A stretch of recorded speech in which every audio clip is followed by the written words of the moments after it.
If you have ever read the work of the Roman philosopher, then chances are that at some point you have come across the name Athenodorus of Soli. But if you were to ask any random person about who he was, they would probably reply that he was a Greek philosopher from the 3rd century BC, who was a disciple of the Stoics founder Zenos. Well, that is not entirely wrong, but it's also not fully right. And so in this video we will examine the life and career of Athenodorus of Soli to find out what was his relation to Stoicism, and how exactly did he contribute to its development. So if you are interested in ancient philosophy or just want to learn something new, then stay tuned. So first of all, Athenodorus was indeed born in Soli, which was a city located in northern Cyprus. Around the year 330 BC, his father's name was Philiscus, and he belonged to a noble family in the city, which apparently had some connection with the king of Soli. Unfortunately for though, his father died when he was still very young, and so he had to be raised by his mother Dynamite. And since she was from Athens, Athenodorus was called Athenian after her, despite him never actually living there. As a young man, Athenodorus decided to pursue a career in philosophy, and for that purpose he traveled to Athens, where he became a student of the Stoic philosopher Crates of Thebes. After finishing his philosophical education, he returned home to Soli, and there he got married and had 2 sons. However, not much is known about his family apart from the fact that his wife's name was Elpis, which means hope in Greek, and that one of his sons was named Phaedrus. In the year 306 BC, Soli was taken over by Ptolemy, the general of Alexander the Great, who founded the Ptolemaic dynasty in Egypt, and according to Plutarch, Athenodorus was among those few people who enjoyed Ptolemy's favor. In fact, the only other non-Egyptian known to have received such treatment was the philosopher Posidonius, but there is no evidence that Athenodorus had a close relationship with Posidonius, especially since he lived in Athens, and the latter spent most of his life in Bithynia. Instead, it seems that Athenodorus remained in Soli until his old age. He even helped Ptolemy's daughter Bernice to get rid of her stammering problem. And in return, the grateful princess gave him a plot of land near the temple of Astarte, which was apparently next to her own villa. Apart from that, we know that in the year 297 BC, he visited Alexandria, where he might have taught in a kind of research center founded by Ptolemy I. But the following year, he returned to Soli permanently, where he spent his last days writing his own philosophical works. Most likely he died around the year 230 BC, which would make him around 100 years old when he passed away.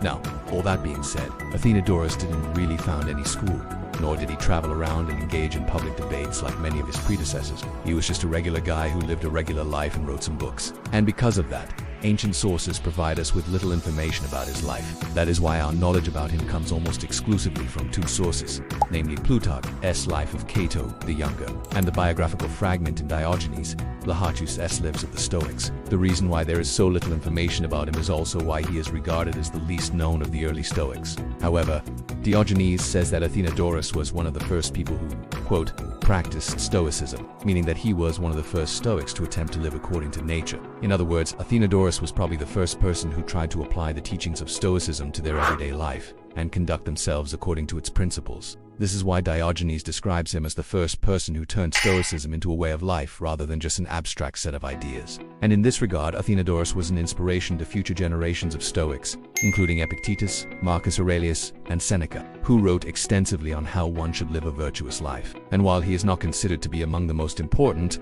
figures of Stoicism, Athenodorus was nonetheless an influential member of the school, primarily because of his library in Soli, which supposedly contained 200,000 scrolls and was second in size, only to the one belonging to Ptolemy II.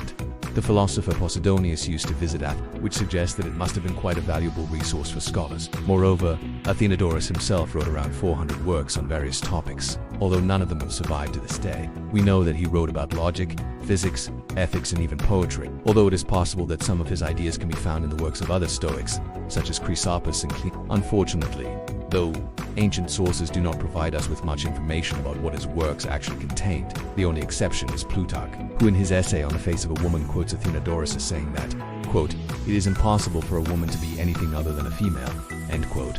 And while this opinion may sound shocking to modern audiences, given the current social climate, it is important to remember that in ancient times it was perfectly normal to discriminate against women and consider them inferior to men. For example, Plato in his Republic claimed that women should receive the same education as men. But apart from that, most Greek and Roman philosophers agreed that women should stay at home and take care of the household. In fact, even the Stoics, who were generally progressive for their time, believed that women should be subservient to men. So in this regard, Athenodorus's views were in line with those of his contemporaries. Furthermore, Plutarch also tells a story about how Athenodorus once met a thief, and instead of punishing him, he asked him why he chose to live such a miserable life. And after hearing his answer, he gave him money so that he could start an honest business. Now, whether or not this story is actually true, it beautifully illustrates the core of Athenodorus's philosophy, namely, that virtue is the only good and that everything else is indifferent.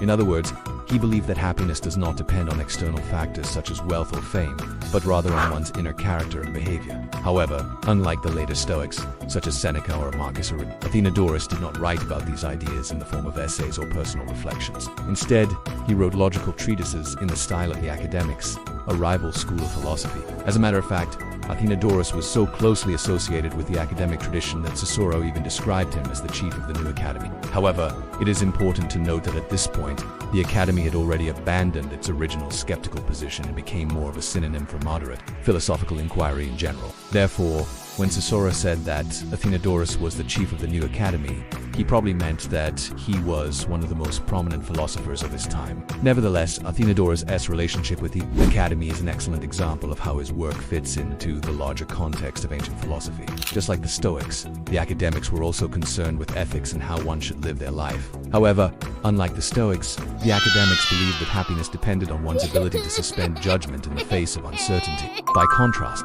the Stoics argued that virtue was the sole good and that everything else was irrelevant. On the other hand, the Epicureans held that pleasure was the highest good and that avoiding pain was the ultimate goal in life. It is therefore evident that Athenodorus's philosophy must have been situated somewhere between these three schools. His ethics was probably more austere than Epicurus's, but at the same time less strict than that of the Stoics. In this regard, he can be compared to the later Roman Stoics, such as Seneca and Marcus Aurelius, who tried to combine the rigor of Stoic doctrine with the common sense of the Roman way of life. And although Athenodorus has often been overlooked by scholars, a closer examination of his life and work reveals that he was a key figure in the development of Stoicism. First of all, he was a disciple of Zeno, the founder of the school, and he preserved and transmitted the teachings of the Stoics to future generations. Furthermore, he was among the first people to attempt to live according to the principles of Stoicism, thus showing others how it could be done in practice. Finally, it is therefore evident that despite his obscurity, Athenodorus was an essential part of the Stoic tradition. So I think that this just about wraps up our basic overview of Athenodorus of Soli. If you liked this video, then please leave me a like and consider subscribing. Also, if you want to watch more videos about ancient philosophy, then you can do so here. Thank you for watching, and I shall see you next time.